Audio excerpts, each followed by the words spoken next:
Hello everyone, greetings from doctor Rashmi's homeopathy.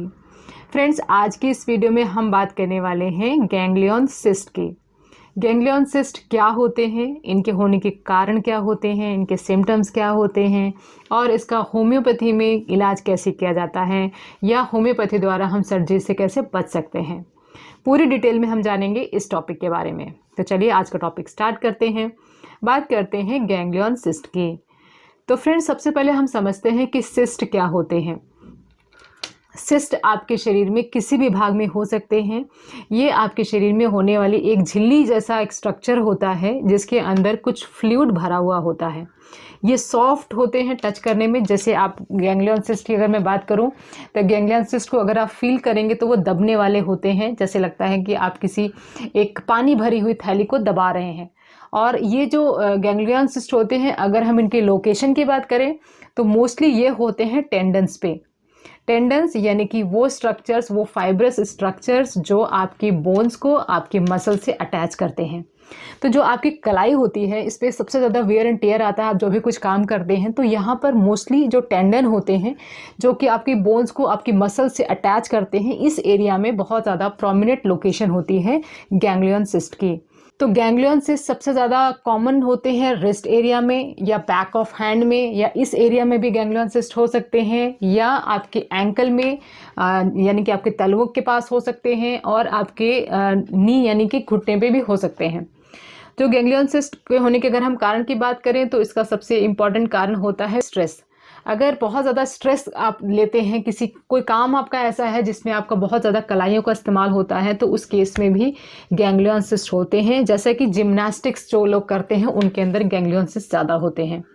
अगर हम बात करें और क्या रीज़न होते हैं, तो गैंग्लियन सिस्ट होने का एक और रीज़न होता है कि जो साइनोवियल फ्लूइड होता है, क्योंकि जो गैंग्लियन सिस्ट होता है मोस्टली जॉइंट्स पे ही होता है। तो जॉइंट्स के अंदर जो साइनोवियल फ्लूइड, मतलब जो जॉइंट का जो फ्लूइड होता है, वो भी उस सिस्ट में आ जाता है, वो भी उसके अंदर भरता रहता है। तो एक और हाइपोथेसिस है कि गैंग्लियन सिस्ट के अंदर जो फ्लूइड होता है वो साइनोवियल फ्लूइड होता है। और सिम्टम्स की अगर हम बात करें गैंग्लियन सिस्ट की, तो अगर आप उसको छुएंगे, टच करेंगे तो रबरी कंसिस्टेंसी का होगा, दबने वाला होगा, साथ के साथ इसमें किसी तरह का पेन नहीं होता है। तो इसीलिए जो गैंग्लियन सिस्ट होता है, इसका जो ट्रीटमेंट होता है लेना ज़रूरी नहीं होता है जब तक कि वो आपके नर्व पे ऊपर, यानी कि जो वहाँ से नसें निकल रही होंगी, नर्व्स निकल रही होंगी, उनके ऊपर प्रेशर नहीं डालता है। तो एसिम्प्टोमेटिक होता है। दूसरे, कई बार लोग क्वेश्चन पूछते हैं कि जो मेरे पास ये सिस्ट जैसा निकला है, कहीं कैंसर तो नहीं बन जाएगा। तो ये एक बेनाइन होता है और नॉन कैंसरस होता है, मतलब किसी भी तरह का आगे चल के फ्यूचर में भी कैंसर में कन्वर्ट नहीं होता है। तो फ्रेंड्स, जो लोग इसके ट्रीटमेंट के लिए आते हैं मोस्टली सिर्फ इसलिए आते हैं क्योंकि वो दिखने में अच्छा नहीं लगता है, या कई बार लोगों को जो काम करने में डिफ़िकल्टी हो रही होती है क्योंकि जॉइंट के मूवमेंट में भी असर आने लगता है अगर इसका साइज़ बढ़ जाता है। मोस्टली जो गैंग्लियन सिस्ट होता है, इसका साइज़ एक मटर के दाने से लेकर के एक गोल्फ की जो बॉल होती है वहाँ तक हो सकता है। और ये जो गैंग्लियन सिस्ट होता है कई बार अपने आप भी रिजॉल्व हो जाता है। अगर हम इन्वेस्टिगेशन की बात करें तो इसकी इन्वेस्टिगेशन करने की बहुत ज़रूरत नहीं होती है। मोस्टली फिजिकल एग्जामिनेशन, इसकी लोकेशन, इसकी कंसिस्टेंसी को चेक करके ही पता चल जाता है कि ये गैंग्लियन सिस्ट ही है। कई बार लाइट से चेक करके जो फ्लूइड होता है उसको चेक करते हैं तो ट्रांसपेरेंट जैसा फ्लूइड दिखता है और वो साइनोवियल फ्लूइड होता है। इन सम केसेस जहाँ पर कॉज जानने की ज़रूरत पड़ती है, एग्जैक्ट कॉज नहीं पता लग रहा होता, वहाँ पर एक्सरे भी कराया जा सकता है। अब हम बात करते हैं कि डिफरेंसेस क्या होते हैं, कैसे आपको पता चलेगा कि ये गैंग्लियन है या लाइपोमा है। लाइपोमा अगर आप टच करेंगे तो थोड़ा सा हार्ड फील होता है, लेकिन गैंग्लियन काफ़ी सॉफ्ट रहता है।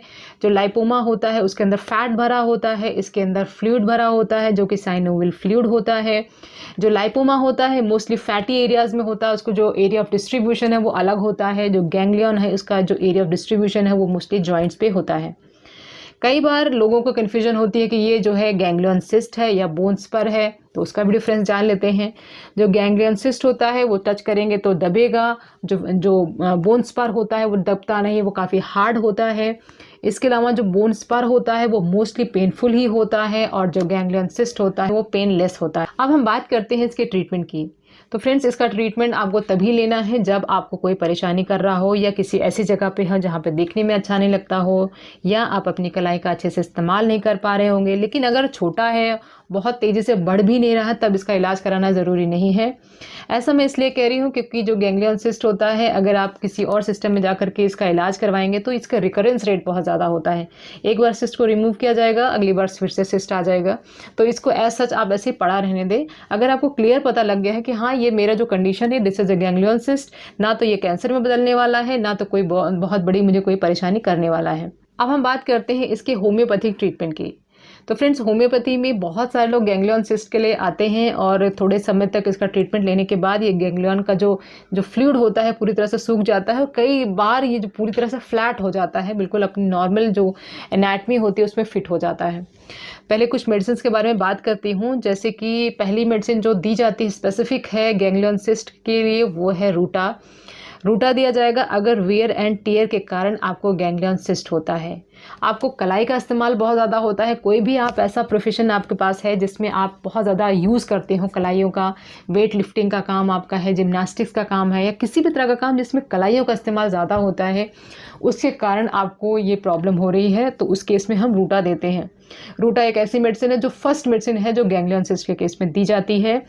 मोस्टली हम रूटा को 30 पोटेंसी में देते हैं।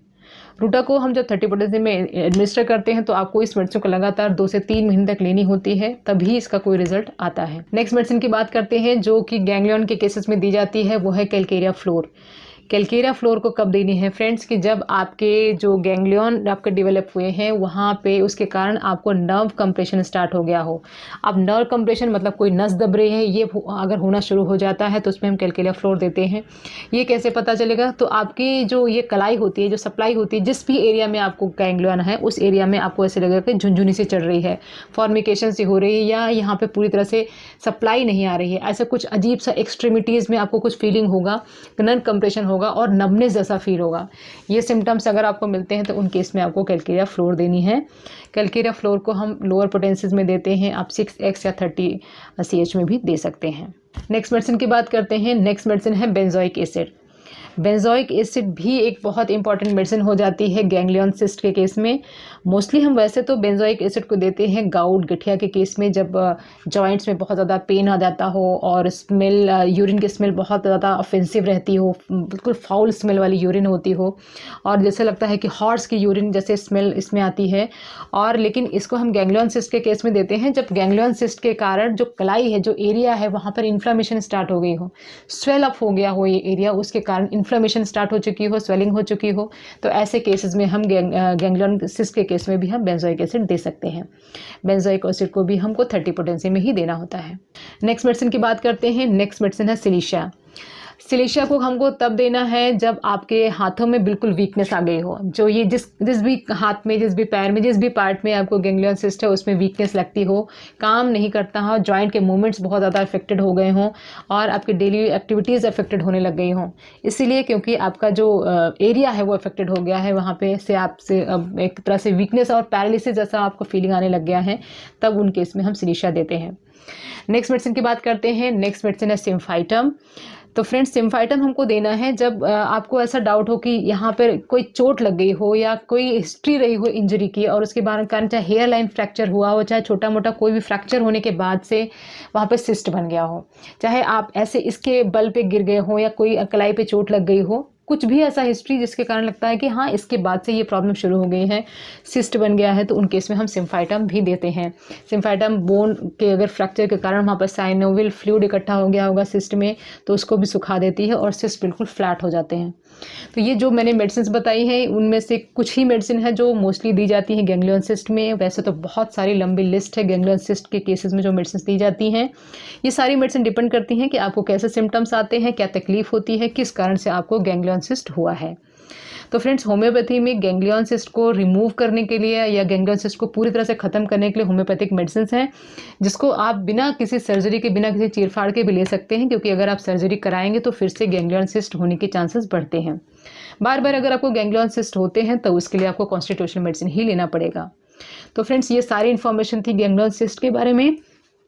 आई होप कि जो भी इन्फॉर्मेशन मैंने इस टॉपिक पे आपसे शेयर किया आपको पसंद आई होगी और आपके काम आएगी। तो wishing you very good health. Thanks for watching.